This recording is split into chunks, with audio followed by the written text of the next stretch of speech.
Assalamualaikum warahmatullahi wabarakatuh. Saya Yulianti Sriwahyuni. Saya di sini ingin presentasi untuk mata kuliah seminar keuangan internasional, yaitu untuk pertemuan yang ke-6, yaitu arus dana internasional. Jadi kita mulai dari karakteristik arus dana internasional. Salah satunya adalah neraca pembayaran. Neraca pembayaran atau balance of payment merupakan ringkasan transaksi pada suatu negara tertentu antar warga negara, domestik dan asing pada suatu periode tertentu. Neraca ini mencerminkan akuntansi dari transaksi internasional suatu negara pada suatu periode, biasanya selama 1 kuartal atau 1 tahun. Neraca ini mencatat transaksi usaha, individu, maupun negara. Laporan neraca pembayaran dapat dikelompokkan menjadi berbagai komponen. Bagian yang paling diperhatikan adalah neraca berjalan dan neraca modal. Neraca berjalan atau current account mencerminkan ringkasan arus dana antara suatu negara tertentu dengan negara-negara lain yang disebabkan oleh pembelian barang atau jasa, atau cadangan laba dalam bentuk aset keuangan. Komponen utama neraca berjalan adalah neraca perdagangan atau balance of trade, adalah yang secara sederhana merupakan selisih dari ekspor dan impor. Ekspor dan impor barang mencerminkan produk berwujud seperti komputer dan pakaian yang dipindahkan antar negara. Terus kita lanjutkan neraca modal. Neraca modal atau capital account adalah ringkasan arus dana yang berasal dari penjualan aset antara satu negara tertentu dengan negara-negara lain selama suatu periode tertentu. Karenanya, neraca ini membandingkan investasi asing baru yang akan dilakukan suatu negara dengan investasi asing dalam negara tersebut selama periode tertentu. Jadi komponen inti dari neraca modal adalah investasi asing langsung, investasi portofolio, dan investasi modal lainnya. Investasi asing langsung atau direct foreign investment mencerminkan investasi pada aktiva tetap pada negara asing yang dapat digunakan untuk melakukan operasi usaha. Komponen kedua yaitu investasi portofolio yang mencerminkan transaksi terkait atas keuangan jangka panjang seperti saham dan obligasi antar negara yang tidak mempengaruhi adanya transfer pengendalian. Lanjut ke arus perdagangan internasional. Kanada, Prancis, Jerman, dan negara Eropa lainnya lebih tergantung pada perdagangan dibandingkan dengan Amerika Serikat. Volume perdagangan ekspor dan impor Kanada tiap tahun bernilai lebih dari 50% dari produk domestik bruto atau PDB per tahunnya. Secara keseluruhan, negara-negara tersebut mencakup lebih dari separuh total impor Amerika Serikat, yaitu tren neraca perdagangan Amerika Serikat. Neraca perdagangan suatu negara dapat berubah banyak seiring waktu. Tidak lama setelah Perang Dunia Kedua, Amerika Serikat mengalami surplus perdagangan yang besar karena Eropa mengendalikan ekspor Amerika Serikat saat Eropa sedang dibangun kembali. Terus yang kedua, kesepakatan perdagangan. Banyak kesepakatan perdagangan yang terjadi selama bertahun-tahun untuk mengurangi pembatasan perdagangan. Pada tahun 1988, Amerika Serikat dan Kanada menyepakati suatu fakta perdagangan bebas yang secara bertahap selesai di tahun 1998. Selanjutnya, ketidaksepakatan dalam perdagangan. Kebijakan perdagangan internasional turut menentukan perusahaan mana yang akan peroleh sebagian besar pangsa pasar dalam industri. Kebijakan ini mempengaruhi tingkat pengangguran, pendapatan, dan pertumbuhan ekonomi suatu negara. Meskipun kesepakatan perdagangan telah mengurangi biaya masuk dan kuota, sebagian besar negara tetap mempertahankan batasan perdagangan atas produk tertentu guna melindungi perusahaan domestik negara tersebut.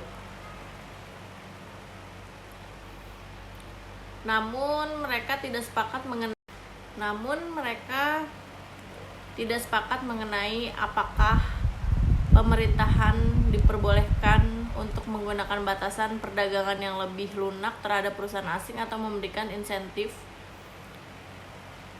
yang secara tidak adil menguntungkan perusahaan domestik dalam merebut pangsa pasar global.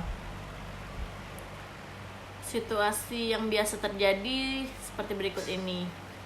Yang pertama, perusahaan pada suatu negara tidak terkena batasan lingkungan dan karenanya dapat berproduksi dengan biaya yang lebih rendah dibandingkan dengan perusahaan di negara lain. Yang kedua, perusahaan pada suatu negara tidak terkena undang-undang tenaga kerja anak dan dapat berproduksi dengan biaya yang lebih rendah dibandingkan perusahaan pada negara lain dengan mengandalkan tenaga kerja anak-anak pada proses produksinya. Yang ketiga, perusahaan pada suatu negara memperoleh izin pemerintah untuk menyuap pelanggan besar saat berusaha memperoleh transaksi bisnis pada industri tertentu. Mereka memiliki keunggulan kompetitif dibandingkan perusahaan negara lain yang tidak diperkenankan melakukan suap. Yang keempat, perusahaan pada suatu negara memperoleh subsidi dari pemerintahnya selama perusahaan mengekspor produknya. Ekspor produk yang diproduksi dengan bantuan subsidi pemerintah biasanya disebut dumping. Perusahaan dapat menjual produk dengan harga yang lebih rendah dibandingkan pesaingnya di negara lain. Yang kelima, perusahaan pada suatu negara menerima potongan pajak khusus untuk industri tertentu. Praktik ini bukan merupakan subsidi tetapi tetap merupakan bentuk dukungan keuangan dari pemerintah. Pada seluruh situasi tersebut, perusahaan pada suatu negara memperoleh keunggulan di atas perusahaan pada negara lain. Setiap pemerintah menggunakan beberapa strategi yang dapat menguntungkan perusahaan domestik dalam persaingan merebut pangsa pasar global. Karena itulah perebutan pangsa pasar global mungkin tidak berlaku adil bagi semua negara. Namun, tidak ada rumusan yang dapat memastikan persaingan yang adil untuk merebut pangsa pasar, meskipun terdapat kemajuan dalam perjanjian perdagangan internasional. Pemerintah selalu dapat menemukan strategi yang akan memberikan keuntungan bagi perusahaan domestik dalam mengekspor barang. Faktor arus perdagangan internasional. Karena perdagangan internasional dapat secara signifikan mempengaruhi perekonomian suatu negara, maka penting untuk mengidentifikasi dan mengawasi faktor-faktor yang mempengaruhinya. Faktor-faktor yang memiliki pengaruh penting adalah A. Inflasi. Jika inflasi suatu negara meningkat relatif dibandingkan negara-negara rekanan dagangnya, maka neraca berjalan negara tersebut akan menurun. Jika faktor lain tidak berubah, konsumen dan perusahaan pada negara tersebut mungkin membeli lebih banyak barang di luar negeri karena tingginya inflasi lokal. Sementara ekspor negara tersebut akan menurun. Pendapatan nasional. Jika tingkat pendapatan suatu negara atau pendapatan nasional meningkat dalam persentase yang lebih tinggi dibandingkan dengan negara lain, maka neraca berjalan akan menurun. Jika faktor lain tidak berubah, ketika pendapatan real meningkat atau setelah disesuaikan dengan inflasi, maka konsumsi barang akan meningkat. Persentase peningkatan konsumsi kemungkinan besar mencerminkan peningkatan permintaan barang asing. Batasan pemerintah. Pemerintah suatu negara dapat membatasi atau menghalangi impor dari negara lain dengan menggunakan batasan tersebut. Pemerintah mengacaukan arus perdagangan. Batasan perdagangan yang paling sering digunakan antara lain adalah bea masuk dan kuota. Jika pemerintah suatu negara mengenakan pajak atas barang impor atau seringkali disebut bea masuk atau tarif, harga barang asing untuk konsumen secara efektif meningkat. Selain bea masuk, pemerintah dapat mengurangi impor melalui kuota atau jumlah maksimum yang dapat diimpor. Yang keempat, kurs dan mata uang. Mata uang tiap negara dinilai dalam kaitannya dengan mata uang lain melalui kurs mata uang, sehingga mata uang dapat ditukar untuk memfasilitasi transaksi internasional. Nilai dari sebagian besar mata uang dapat berfluktuasi sepanjang waktu karena kekuatan pasar dan pemerintah. Jika mata uang satu negara meningkat nilainya dibandingkan dengan mata uang lain, maka saldo neraca berjalan saldo neraca berjalan akan turun. Jika hal lain tidak berubah, saat mata uang menguat, barang yang diekspor oleh negara tersebut akan menjadi lebih mahal bagi negara pengimpor. Akibatnya, permintaan barang tersebut akan berkurang. Yang keempat itu memperbaiki defisit neraca perdagangan. Defisit neraca perdagangan yang besar menyebabkan pindahnya lapangan kerja ke negara asing karena pemerintahan suatu negara berupaya untuk memperbaiki defisit neraca perdagangan. Dengan mempertimbangkan beberapa faktor yang mempengaruhi neraca perdagangan, maka dapat dikembangkan beberapa metode untuk memperbaiki defisit. Kebijakan yang akan meningkatkan permintaan asing atas barang dan jasa yang diproduksi secara domestik dan akan memperbaiki posisi neraca perdagangan. Defisit neraca perdagangan terjadi karena negara tersebut mengeluarkan dana lebih banyak untuk produksi asing dibandingkan dengan dan yang diterima dari ekspor ke negara asing. Karena negara tersebut menjual mata uangnya atau untuk membeli barang asing dalam volume yang lebih besar dibandingkan dengan permintaan asing atas mata uangnya, maka nilai mata uang akan turun. Penurunan nilai ini akan mendorong permintaan asing atas produk domestik di masa depan. Meskipun mata uang domestik suatu negara melemah, namun defisit neraca perdagangan tidak selalu dapat terkoreksi karena beberapa alasan, yaitu tindakan balasan pesaing. Jika mata uang suatu negara melemah, harga produk negara tersebut menjadi lebih menarik bagi konsumen asing, dan beberapa perusahaan asing akan menurunkan harga mereka untuk tetap dapat bersaing di negara tersebut. Dampak melemahnya mata uang lain, mata uang suatu negara tidak selalu melemah atas seluruh mata uang lain pada saat yang sama. Transaksi internasional yang telah diatur sebelumnya, beberapa transaksi internasional telah diatur sebelumnya dan tidak dapat diubah segera. Karenanya, perusahaan importir non-Amerika Serikat mungkin tertarik pada produk perusahaan Amerika Serikat karenanya melemahnya dolar, tetapi tidak dapat langsung mengubah hubungan mereka dengan pemasok dari negara lain. Seiring waktu, mereka mungkin memanfaatkan melemahnya dolar dengan membeli impor Amerika Serikat. Jika mereka yakin melemahnya dolar akan berlanjut, neraca perdagangan Amerika Serikat dapat memburuk dalam jangka pendek karena depresi dolar. Neraca perdagangan akan membaik jika importir Amerika Serikat dan non-Amerika Serikat menanggapi perubahan daya beli yang disebabkan lemahnya dolar. Perdagangan antar perusahaan. Alasan keempat mengapa melemahnya mata uang tidak selalu memperbaiki neraca perdagangan suatu negara adalah importir dan eksportir yang berada di bawah satu kepemilikan memiliki hubungan yang unik. Beberapa perusahaan membeli barang yang diproduksi anak perusahaannya yang disebut perdagangan antar perusahaan. Sebanyak 50% dari seluruh perdagangan internasional merupakan perdagangan antar perusahaan. Perdagangan antara dua pihak ini biasanya akan tetap berlangsung tanpa menghiraukan pergerakan kurs mata uang. Karenanya dampak pergerakan nilai tukar terhadap perdagangan antar perusahaan yang hanya terbatas. Faktor-faktor yang mempengaruhi investasi asing langsung. Beberapa faktor umum yang mungkin mengubah daya tarik suatu negara untuk investasi asing langsung yaitu perubahan batasan. Selama tahun 1990-an, beberapa negara menurunkan batasan untuk investasi asing langsung karenanya membuka peluang untuk menambah investasi di negara tersebut. Yang kedua, privatisasi. Beberapa pemerintahan melakukan privatisasi atau penjualan beberapa usaha mereka pada perusahaan atau investor. Privatisasi mendorong bisnis internasional karena perusahaan asing dapat mengakuisisi usaha yang dijual oleh pemerintah setempat. Alasan utama meningkatnya nilai pasar perusahaan karena privatisasi adalah antisipasi perbaikan efisiensi manajerial. Potensi pertumbuhan ekonomi.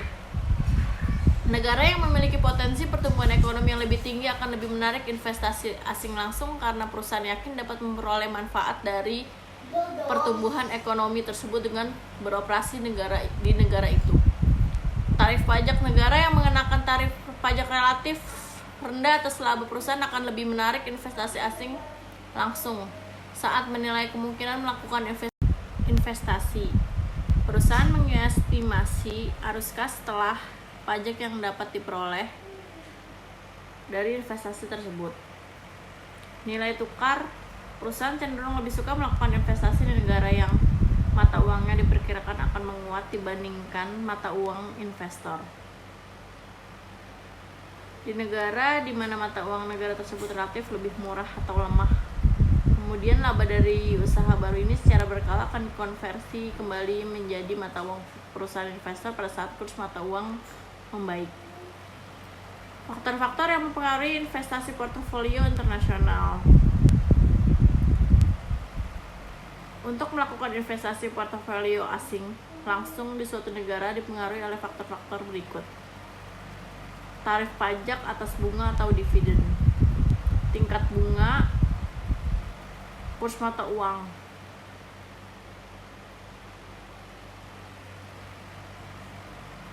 Sebaiknya jika mata uang negara setempat diperkirakan melemah, investor asing mungkin akan membeli sekuritas di negara lain. Organisasi keuangan internasional. Berbagai organisasi telah dibentuk untuk memfasilitasi perdagangan dan transaksi keuangan internasional. Organisasi tersebut yaitu International Monetary Fund atau IMF. IMF didirikan pada tahun 1944 dengan tujuan utamanya yaitu membantu kerjasama antar negara terkait masalah moneter internasional, mengupayakan kestabilan kurs mata uang, menyediakan dana sementara pada negara anggota yang berusaha mengoreksi ketidakseimbangan pembayaran internasional, mengusahakan mobilitas arus dana gratis antar negara, mengupayakan perdagangan bebas. Salah satu tugas IMF adalah fasilitas kompensasi pendanaan yang berusaha untuk mengurangi dampak ketidakstabilan ekspor pada perekonomian negara. Salah satunya ada World Bank atau WB. WB didirikan pada tahun 1944. Ada World Trade Organization atau WTO. WTO didirikan sebagai hasil perundingan Uruguay-Ron yang mengarah pada perjanjian GATT pada tahun 1993.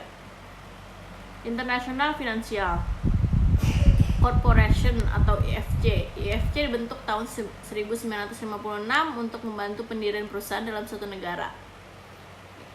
Ada International Development Association atau IDA. IDA didirikan tahun 1960 dengan tujuan untuk membangun perekonomian yang hampir serupa dengan tujuan World Bank.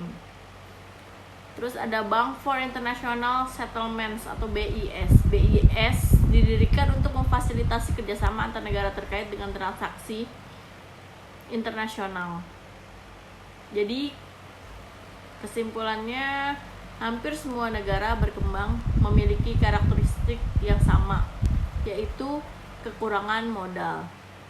Pembentukan modal di dalam negeri kurang cukup untuk membiayai program pembangunan yang direncanakan karena untuk mencapai tingkat pertumbuhan ekonomi memerlukan modal yang sangat besar. Jadi faktor-faktor yang mempengaruhi investasi portofolio internasional, organisasi keuangan internasional itu sangat mempengaruhi investasi asing langsung.